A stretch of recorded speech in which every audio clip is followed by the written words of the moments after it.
I'm Chris Smith from the Intellectual Property Office. As has been said, I did start off my job or my work here as a patent examiner. Before that, I did come to this university as a study astrophysics. So that's a little bit about my background. But the Intellectual Property Office, I'm assuming we've all heard of the Intellectual Property Office. If not, you might have heard of the Patent Office or the Patent Office, as you might say it. Exactly the same thing. As the office, we did rebrand about 3 or 4 years ago. And it's astounding the amount of people who haven't the faintest idea who we are anymore. So massive success to us, thank you very much.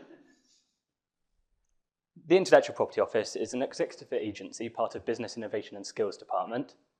Got about 1,000 staff based in Newport, and we've also got a small London office, actually in Victoria, not Bloomsbury anymore.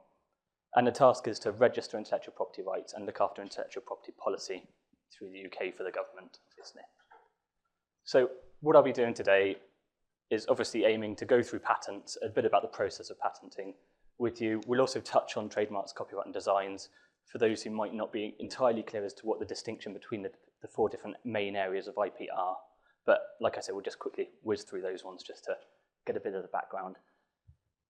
The reason why we come out and do these talks is because of a variety of reasons. One survey we did was 96% of UK businesses do not know the value of their intellectual property rights, bearing in mind that Branston Pickle was recently sold to a Japanese firm for $93 million, including the sale of a factory in Bury St Edmunds and 350 staff.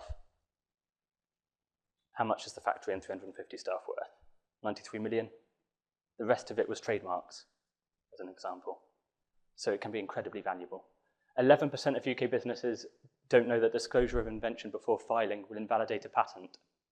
So that's the first rule of patents is don't talk about patents. Don't tell anyone about your patents without a non-disclosure agreement or an NDA, confidentiality agreement. 74% of UK businesses could not correctly identify the owner of copyright when using a subcontractor. If your business has a website and you've paid someone else to do it from outside of your company, it may be the case that they own your website, in which case you want to look out for assignment of copyright agreements. And then finally, only 4% of UK businesses have an intellectual property policy. So hopefully after this, if you go back to your offices and you'll think about your intellectual property policies, what you're going to do with your intellectual property. Are you going to look after your trademarks, actively go after them, or you're going to be a bit more laid back? So what is intellectual property? It's an umbrella term for a variety of different objects. So you've got patents, which we'll be going through today, so that's inventions. You've got trademarks, your brand, registered designs, the look of a product, and copyright, literature, music, film, massive variety of things, database, also covered by a separate database right, websites as well, computer software, copyright. Confidentiality agreements, incredibly important area of intellectual property, especially with regards to your patents or your patents. As we've discussed earlier, don't disclose them before, use confidentiality agreements. Trade secrets, things like recipes, which aren't covered by the other areas. And finally, plant varieties are also an area of intellectual property, covered by an office in Cambridge, not the IPO itself. So quickly, what is a trademark? A trademark is a brand. Any sign which is capable of representing your business from another. And when I say any sign, I do mean any sign. If it's a colour, as for, you might have heard Cadbury's, the colour purple recently was in the newspapers. Nestle and Cadbury's have had a few feuds. Shapes, the 4-fingered Kit Kat is a registered trademark. And a variety of other things, smells included as well. Registered design right, the look of a product, whether or not it's the 3D image, 3D object itself, so a cuddly toy, the clothes on your back, or a 2D pattern, say Burberry, for example. Doesn't protect function, materials, or technology of manufacture because that's a patent, and not when form is dictated by function. Trademarks and designs also have unregistered forms of rights, which is not the same as patents. Patents are purely registered. If you don't register, you don't really have any protection for them. But trademarks and designs, you do have unregistered forms, so if you haven't got them, it doesn't necessarily matter too much. But it can be very important to look for them if you are looking to protect them. You'll get better protection if you go for a registered route. And as I've discussed, copyright, books, technical reports, manuals, advertising leaflets. And this generally lasts for 70 years after the death of the author, 50 years to 70 years recently for sound recordings. But generally 70 years after the death is the standard, with a few exceptions, which we won't go through now. And finally, patents. Here's a few examples of some patents that we have had filed. And if anyone can guess what these are, they're slippers with a handle in the back. And what is their purpose? Remember, they have to have a function, they're inventions.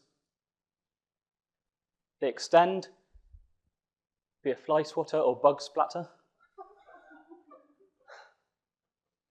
So that when you're sitting on your sofa and there's the bug in the corner of the room and it's just really irritating, you don't have to get up or ruin your lovely page on your newspaper article.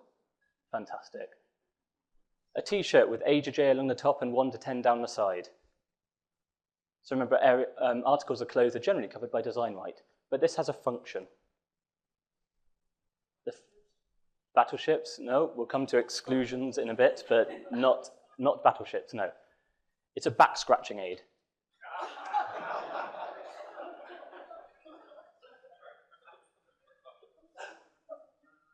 And another one, quickly. It's a centrifugal birthing apparatus. Centrifugal being spinning the lady round and round in a circle until something pops out. And finally, a tea dunking apparatus, so it can take your tea out of the tea mug at a set period of time. So if you only want it in there for 3 minutes, you can go off and do something else. Fantastic. All have been applied for, may or may not have been granted. You may think they're not very good, you may think they're fantastic. We don't obviously check as to whether or not you're going to make a lot of money from it, or we don't tell you if we think it's a ridiculous idea or not. That's entirely up to you. And generally neither will a patent attorney either. What is a patent then? A patent is a bargain between the state and the inventor. The state will give the inventor 20 years exclusive rights to their invention, or whatever is defined within their claims, which we'll come across later. And in return, we would like fees, yearly fees generally once it's granted, and a technical description so that once the rights have run out, anyone in the area can pick up that patent and recreate it without having to contact you. A patent needs to have a variety of different things, and a few of them are basic ones are just here. So it's got to be a technological innovation. It's got to be new, which means not known anywhere else in the world prior to filing. And we mean anywhere else. If you've seen a funky new device in the US, if you've seen it on the market, you will not be able to patent it over here. That's already in the market at the moment. Citations have been as bizarre as the Beano has been cited as patent application because it was believed to show something that was previously known. Inventions must have an inventive step. This is very tricky to answer. And alongside a variety of other reasons, one of the main reasons we strongly suggest using a patent attorney.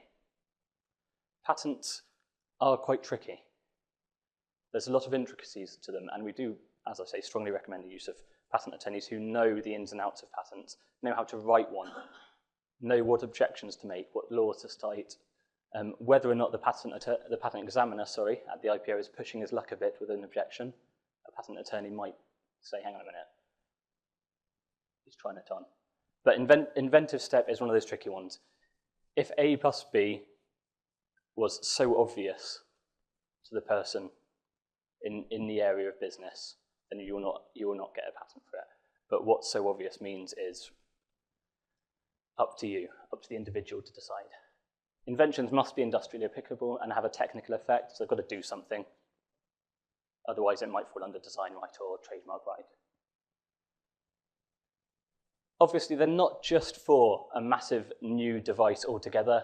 They can be a combination of different things. They can be producing or developing a product. So when you start up with the gatsometer, for example, we all know what a gatsometer is. And we've also got cat's eyes. The cat's eyes, allegedly invented when a chap was driving down the road, saw a pair of cat's eyes in the middle of the road. We say that if the cat was facing the other way, he'd invented the pencil sharpener. And then we've also got this chap, Martin Dix, created this device, which is the solar-powered cat's eye. And he then combined it with the gatsometer, so you've got a solar-powered speed camera on a cat's eye. Because of latest technology, micro-technology, he's been able to do that. I don't believe they're putting them out there at the moment, but be warned. But inventions can develop. It might start off as one thing, and a variety of different things can be patented to result at this final production, this final invention. And all of those above, which we've just gone through, could be applied for a patent and may have had a patent applied or granted on them. There are a few exclusions. In the instance of battleships for the T-shirt, methods of playing a game, or doing business, are excluded from patents, as is computer software, a program for a computer. However, that is a tricky one. It can sometimes be overcome under certain examples. If you do have that kind of thing, another reason to definitely seek out a patent attorney and get their advice and their opinion. You may not think it is, but there might be a way around it.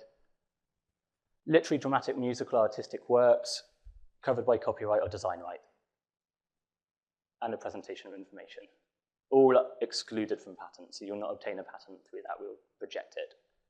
The first stage of obtaining a patent is you've got to prepare your patent specification. This includes your descriptions, your drawings, your claims, and your abstract. Abstract, I'm sure we all know, brief explanation of what your invention is. Drawings to go alongside the description to help explain everything about your patent, everything about your invention, and we mean everything you can fit in there. And the claims being arguably the most important part. And the claims are not, this is the best, newest thing ever. The claim is a list or a sentence including all the essential parts of your invention. And they will define the scope of protection that you get at the end of it. So incredibly important and tricky to write. You've got to consider what they mean, what the words mean. When the examiner gets this and looks through the claims, they will read that and see and try and find every angle at which you could take every word in there. So what scope does that claim cover? Obviously, you want as much as you can without infringing on other patents that are out there or potentially invalidating your patent. You'll then file a Form 1, which is your application form, whether or not you go through an attorney or yourself, and a Form 7 will be applied if the applicant is not the inventor, not generally too much of an issue.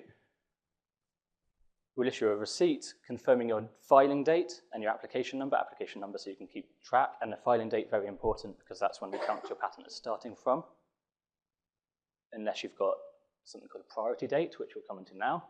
File a Form 9A, which is a search request form, within 12 months of the filing or priority date being, if you've had an application filed in the UK, you have now got 12 months to file it elsewhere, claiming priority on the UK application.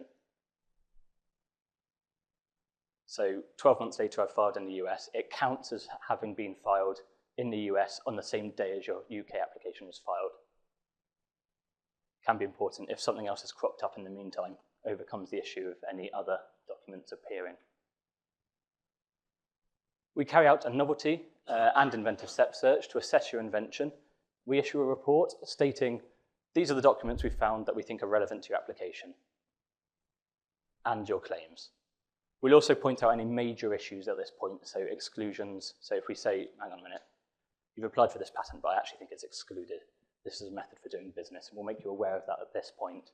We don't go into any depth as to what our opinions are on the documents stated, but we just make you aware of them. We will kind of point you to an opinion. We'll say document marked X, Y, or A. X being, this is important. We think it is, you need to look at this. A being, this is generally background art. You might want to consider it, have a look, but it probably won't affect your application overall. If formal requirements have met, your application is published at 18 months. So a myth that we will keep everything confidential, it's a myth. We will until the 18-month mark. After 18 months, we will tell the entire world what it is you're applying for. Before that, do as you will. So if you want to withdraw and prevent the entire world from finding out what it is, withdraw before 18 months or before 16 months to be safe. You file a Form 10, which is an examination request form, and a fee no more than 6 months from publication. And the exam, finally, is where we go through your application in detail. We tell you what legal issues there are, clarity issues, so whether or not it makes sense to us, and we'll go through each document that we cited as well and tell you why we think it's relevant, whether or not it completely anticipates your invention or if it just reads onto the claims. As we discussed, confidential information, prior use or disclosure will invalidate a patent. The number of times I've seen private applicants, so people without attorneys, file an application only to have posted their invention or their idea on a forum, inventors forum, to get other people's opinions before they filed their application with the patent office. That forum's been found, cited at them and said, tough, sorry, but you've already told everyone about it. And we've got everyone's ideas here, and this was before you filed, so you can't have it.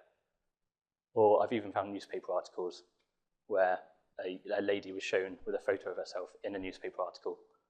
And it was such a simple piece of technology that I could say, actually, this picture clearly shows exactly what your invention is, and so invalidates it again. She had to withdraw, unfortunately for herself. Also, another point, agree in writing who owns what intellectual property before you go any further when you initialize, whether or not it's your trademark, copyright, design, or patent. When you've invented it, figure out how much of it each person owns, because if it is worth 20 million at the end of 10 years, that person who might have solved a little issue for you is now going to come back and say, but if I hadn't solved that, you wouldn't have any of that money. So you owe me 50%. And you're going to have a dispute on your hands. If you agree at the start and have it in writing, you're much safer. Application, a patent that costs £230 if you file it online to go through to grant from filing date with the Intellectual Property Office. You have to pay renewal fees, as we discussed earlier, every year up to the 20th year, from £70 in the 5th year to £600 in the 20th year. Patent attorneys for a UK patent, we say, is in the region of £1,500 to £5,000. So they do add more money onto it, but they are very well worth it if you can afford them. Patent information. Search your application before you file it. Don't waste your time or money.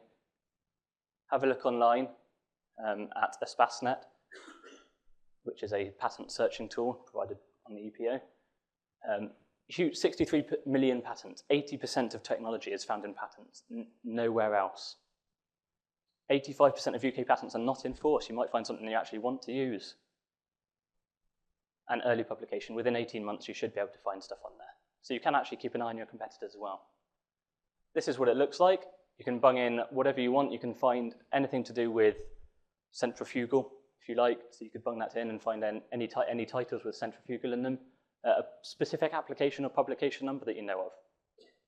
Or you could even search for applicants. And I have done one search. I searched for Cardiff University before I came out here. And it gave us a lovely list of these applications. How many have they got overall? 913 for Cardiff University search. Click on one of them, and we get this lovely condensed, now I'm probably going to pronounce this completely wrongly, pyrimidine nucleoside, how's it pronounced? One of the applicants, you should know this.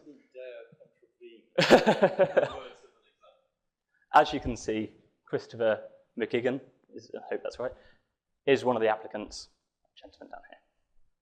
So this is one of the applications, and you can have a look on there, see what it's like, see what's in it, find out about them, whether or not it's your own or a competitor's. Green channel and accelerated requests. You can accelerate a patent application. Generally, it's 3.5 to 4.5 years to get a patent granted in the UK. Like I say, you can accelerate this to make it faster with good reason, not just because I want it. One of the reasons is green channel, which means your technology is green. So it's a wind farm. And actually, this is much, much broader than just it's a wind farm. Anything that saves energy can be considered green. So you could get a accelerated exam or search or both because of that. Other reasons might be that you've got you're wanting to sell the patent on and you've got an interested buyer and you need to find out whether or not it's valid, or someone's infringing, you need a patent faster so you can find out actually if they are infringing. A variety of different reasons that we'll accept, but we can accelerate it. Obtaining patent protection abroad. Obviously, if you want to cover your patent application in more than just the UK, you can file with WIPO, which is World Intellectual Property Office, through the PCT route, Patent Cooperation Treaty. So that allows you to file one application, designate as many states as you require in the world. Obviously, it costs per state that you designate. Alternatively, like I said, you can have separate national filings. So you file in each individual country you want to. Or if you're looking specifically at the European area, you could file a European patent through the IPO. Again, various routes that you might want to consider. This is our website. And through this, you'll be able to do a trademark search, for example, on online services. Our helpline is 0300 300 2000. Human beings will answer, and they're very nice, fantastic people. They will do the best they can to answer any questions you have regarding your patent, your trademark, your copyright, your design. They can't give you kind of case-specific answers, so they can't tell you whether or not you will get a patent or you will get a trademark. But if you request a trademark for London web designers, for example, they would turn around and tell you, with trademarks, it cannot be distinctive. You can't prevent other web designers based in London from trademarking London web designers, so you're unlikely to, but that will prevent you from filing or anything like that. Health check series, another tool that you can use, a variety of different questions you can go through, so you can go onto the health check tool, answer loads of questions on licensing, and it will tell you whether or not how strong your application is, what you've got to consider doing next. Our events, IP events page, also go onto that. Have a look where we are. So if you do want to come and talk to us again after today, more than welcome to, but that will help you out in anything you like. Thank you very much. That has been me. Thank you.